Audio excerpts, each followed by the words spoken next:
une nouvelle fois. Et aujourd'hui, nous accueillons une Française qui vient vraiment de France.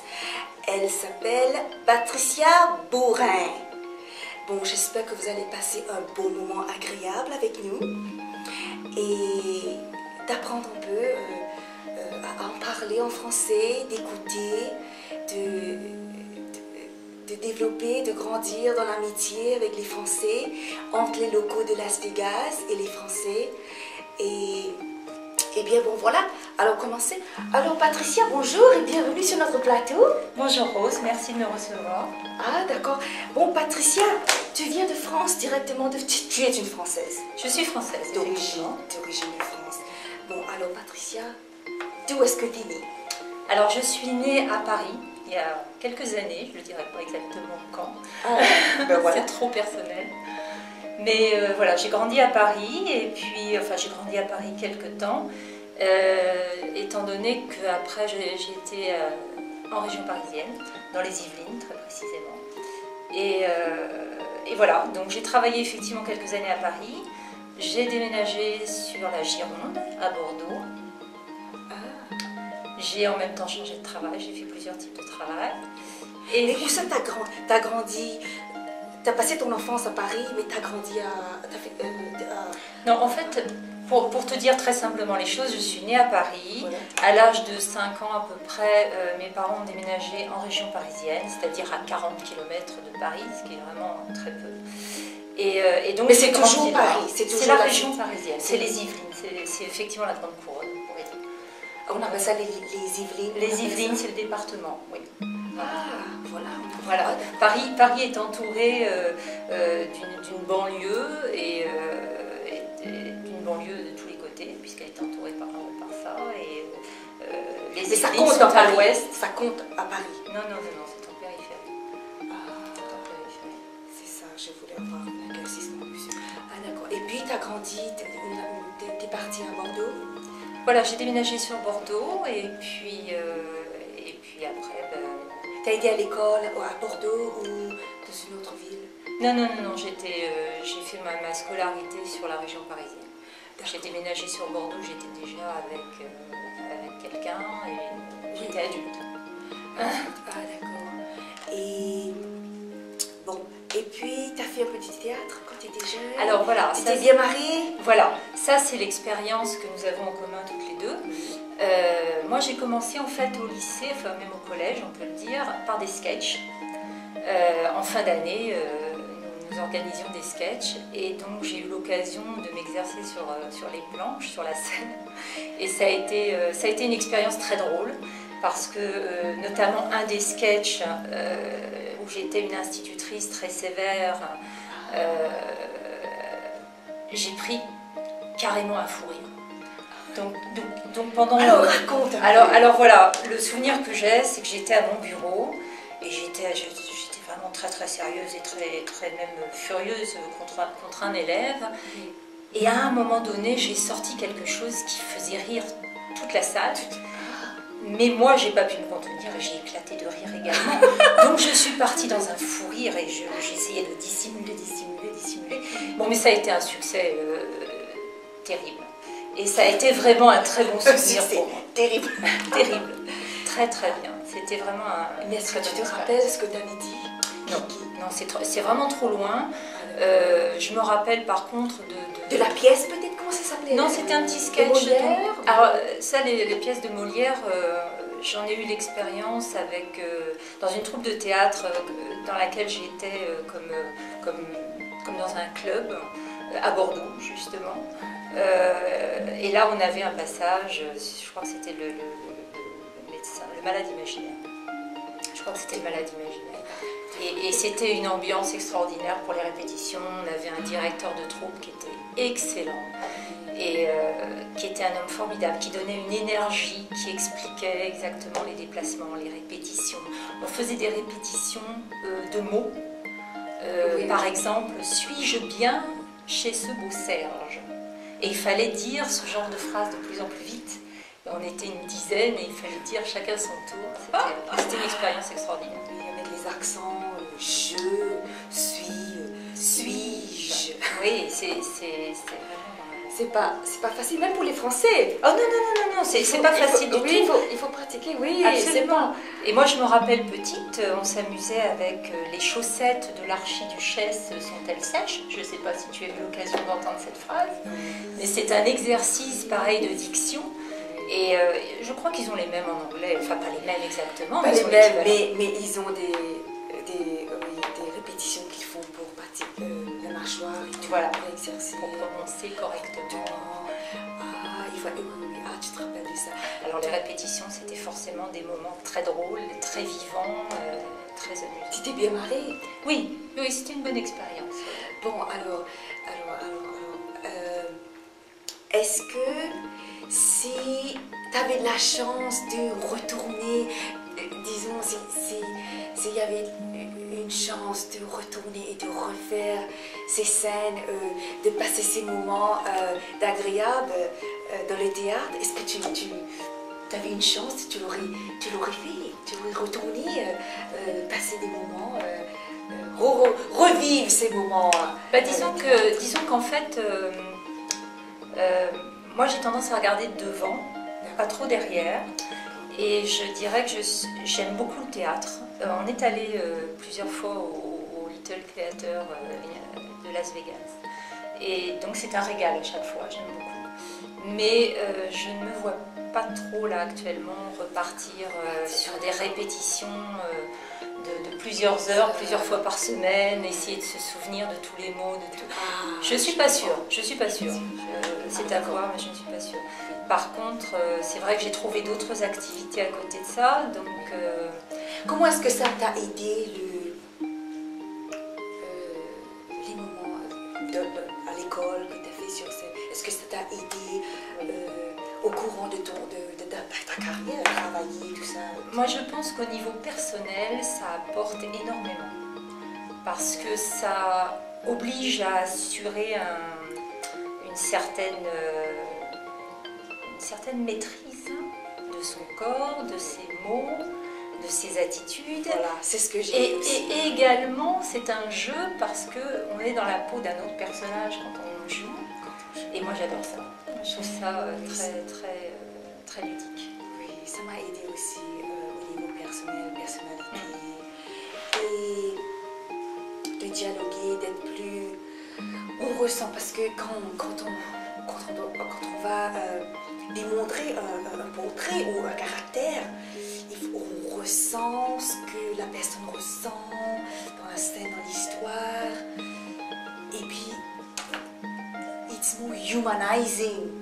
Je vois. On n'est plus...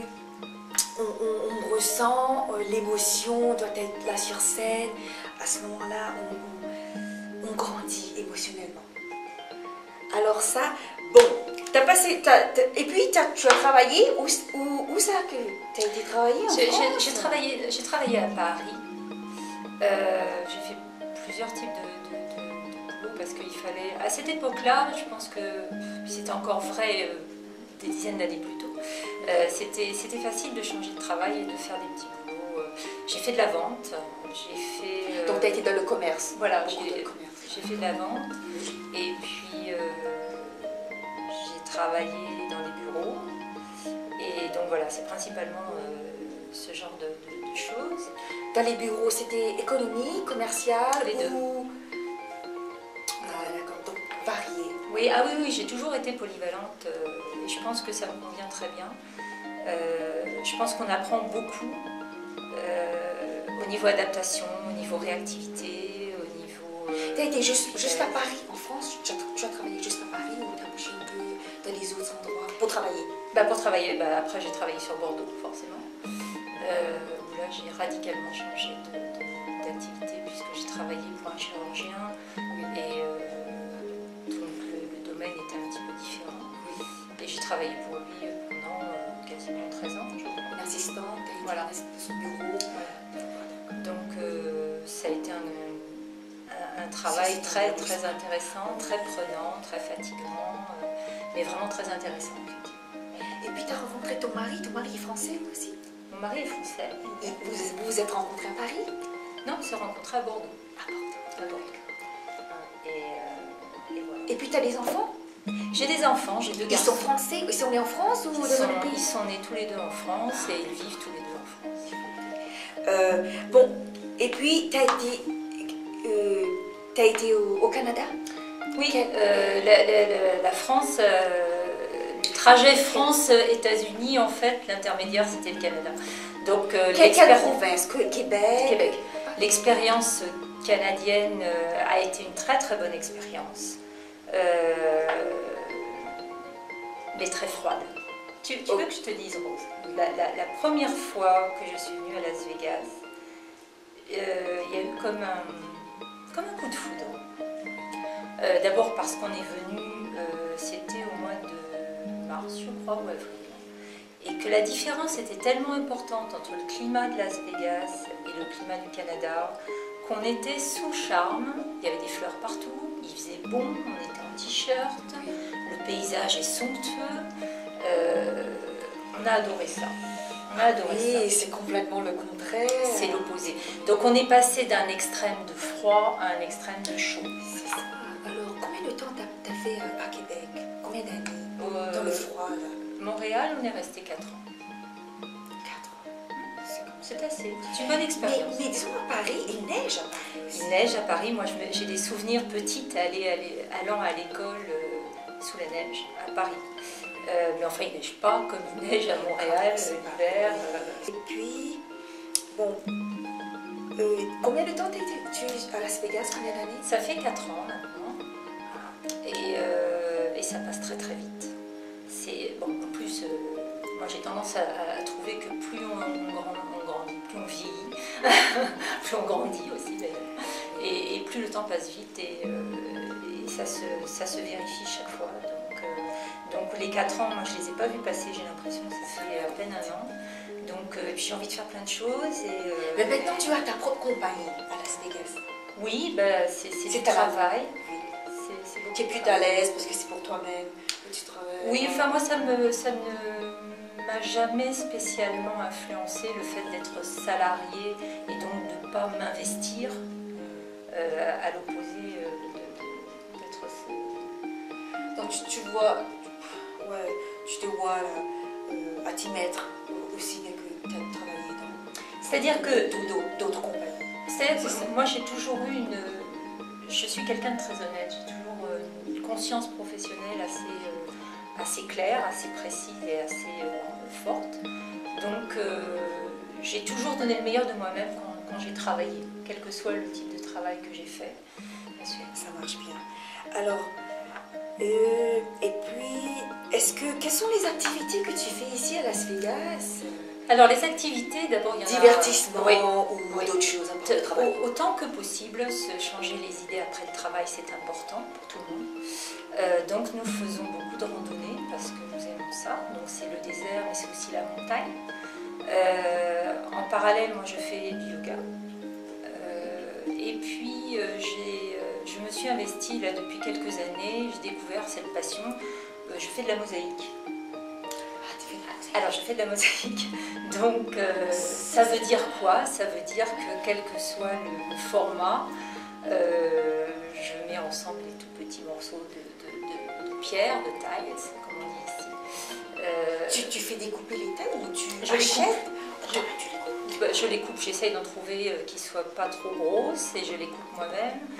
Et j'ai pour projet effectivement de mettre ça sur une page Facebook. Et puis j'avais essayé de faire un meet-up pour rencontrer des gens qui étaient intéressés par ça, mais autant en Californie il y a beaucoup de gens, autant ici Las Vegas c'est pas suffisant. Je crois ici au Las Vegas c'est les gens qui ont des piscines. Oui, mais moi je fais du mosaïque de plus d'art. Et c'est en cours. Ça. Et puis quelles sont les autres activités? Donc tu fais de la mosaïque et puis qu'est-ce que tu fais? Eh bien, tu sais que l'air de rien, entre la mosaïque, les randonnées, les sorties au cinéma, on en fait un petit peu moins maintenant, mais j'aime beaucoup aller au cinéma, aller au théâtre, de temps en temps au restaurant. Mais... Est-ce que tu as été à l'hôtel de Paris, le restaurant Mon Ami? Gabi, mon ami. Non, on a eu l'occasion d'aller, je ne dirais pas le nom, d'ailleurs je ne me souviens pas, on a eu l'occasion l'occasion d'aller dans un restaurant français pour mon anniversaire il y a 2 ans ou 3 ans. Ici à Las Vegas? Et on a été un petit peu déçus. Je dois dire. On n'a pas tapé dans le Ducasse ou le haut de gamme, mais j'étais un petit peu déçue. Eh bien voilà, merci beaucoup Patricia et merci d'être venue et de partager ton amitié, ce que tu fais, et puis de France, tu es venue ici, la transition entre le froid et maintenant le chaud, comment ça s'est bien passé pour toi, la transition, parce que bon, c'est pas pareil comme Paris, la neige, et puis de parler en français, tout en français pour aider les locaux à écouter, de pratiquer un peu les mots en français.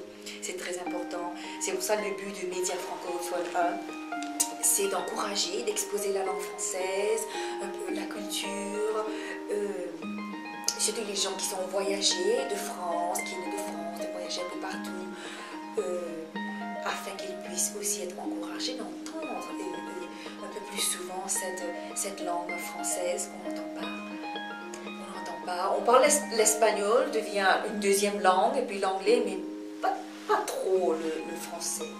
Alors, mais il y a beaucoup d'Américains qui parlent français qu'on ne connaît pas. Voilà, je me suis rendu compte qu'il y avait beaucoup d'Américains qui étaient friands d'entendre le français. Oui, et j'en profite pour te remercier de m'avoir invité. Merci beaucoup, Patricia. Eh bien, nous sommes arrivés à la fin de cette émission avec Patricia Bourin.